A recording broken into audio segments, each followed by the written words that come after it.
Good evening to all of the CMHC students out there. My name is Giovanna Gaines, and I'm going to tell you a little bit about myself and why I am doing this mini series.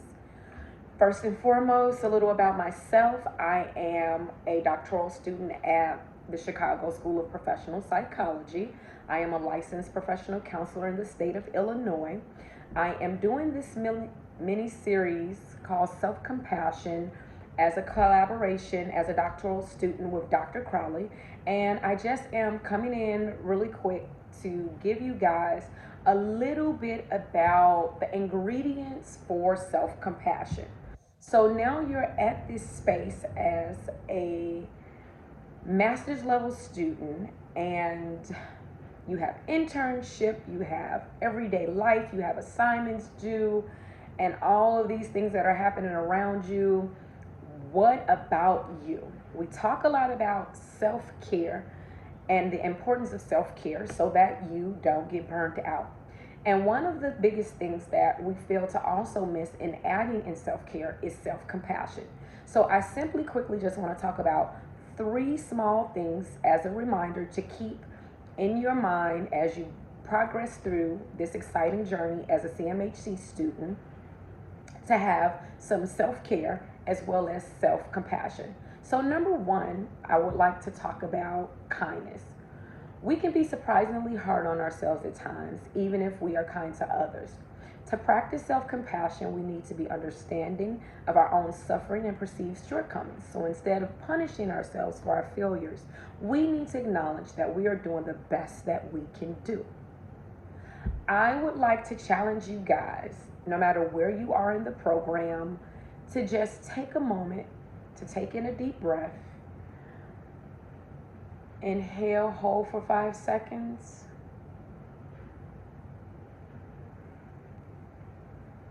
And breathe out for the same. And give yourself, just for this moment, the kindness and the self-compassion that you need, acknowledging that you have come this far. It is almost over. No matter what your GPA is, no matter the trials and tribulations that you've gone through, guess what? You've made it this far. You've done your best. If you have done your best, take a moment to give yourself a pat on the back, knowing that as you give yourself self-care and self-compassion, this is something that you are practicing and building on in your own daily practice.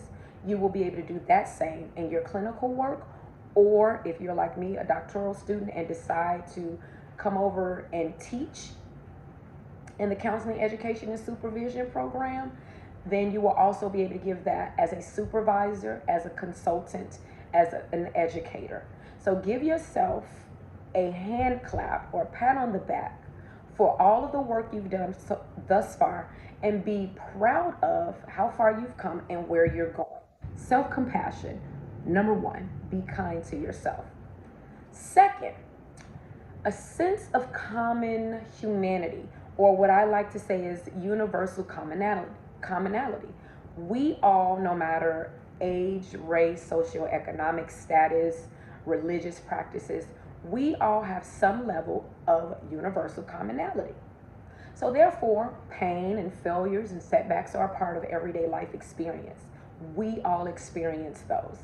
A self-compassionate person, the one who is woe is me mindset, and recognizes that she is only, or he is only human. So at the end of the day, if you've made some mistakes, still give yourself a pat on the back. We all make mistakes. Mistakes are inevitable.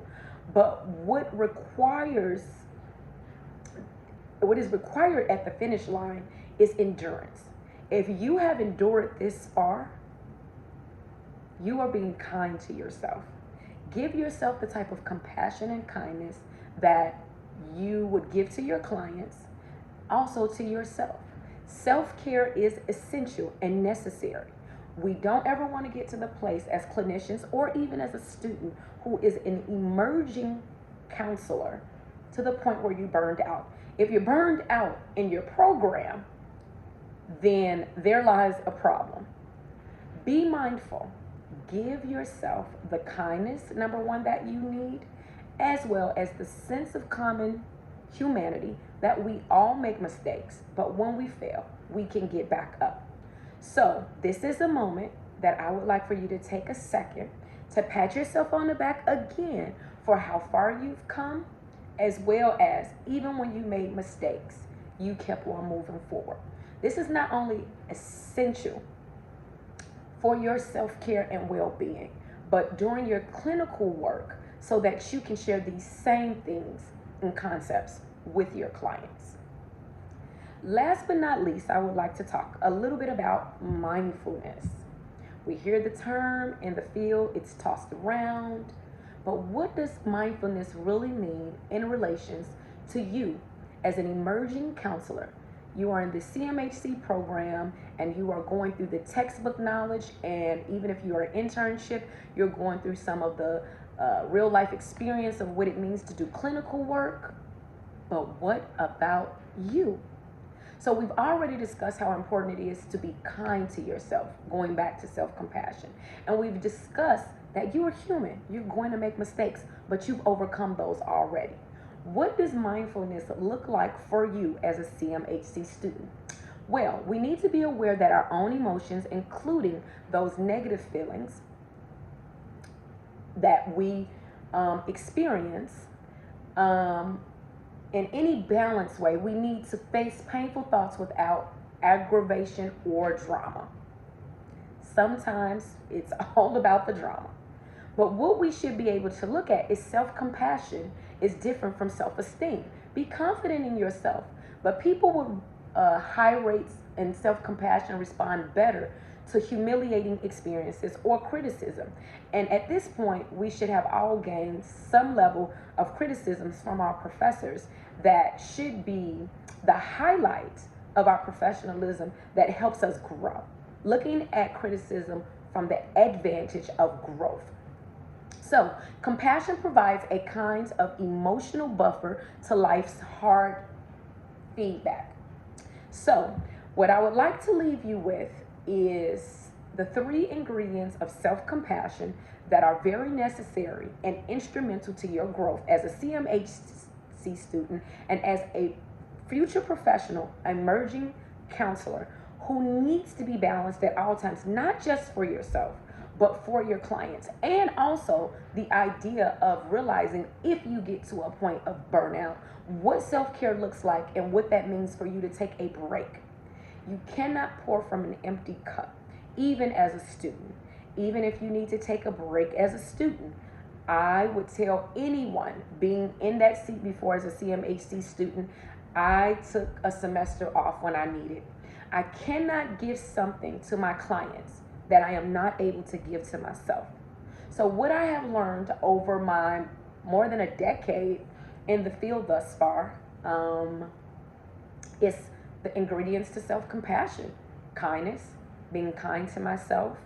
One of the things that really works for me is constantly adding on to my list of self-care regimens, whether that's a trip, whether that's a spa day, whether that's I'm a foodie, so whether that's a good new restaurant I've never been to, whether that's reading a good book, sipping some tea, whatever your self-care regimen is, it is yours. Own it, add to it, and not only is this preparing you to be balanced and have good self-care practices as a clinician, but it is also giving you tools for your clients when they say, how does it look to have self-care? I have a rule of thumb. I think every person should do something at least 1 hour for yourself every single day. And I am not talking about your 30-minute to an hour lunch break because you have to eat to survive. I'm speaking of 1 entire hour without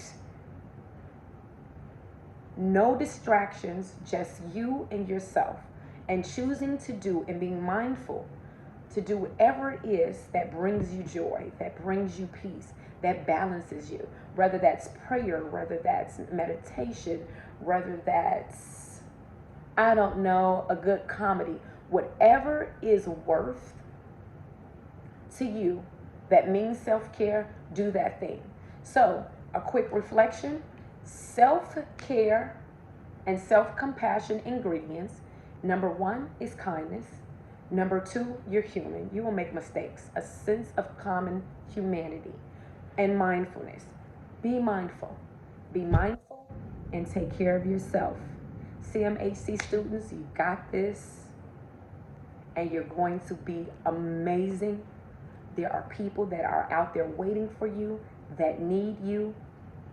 But take care of you first, because you are the longest relationship you will ever have. Put yourself first. And I look forward to seeing you in the next mini series. I think you guys will like this one, but this is very necessary to private practice, which will help you if you decide to go into private practice. As someone who is currently building her own private practice, self-care is one of my number one mottos. Take care of self. See you guys soon.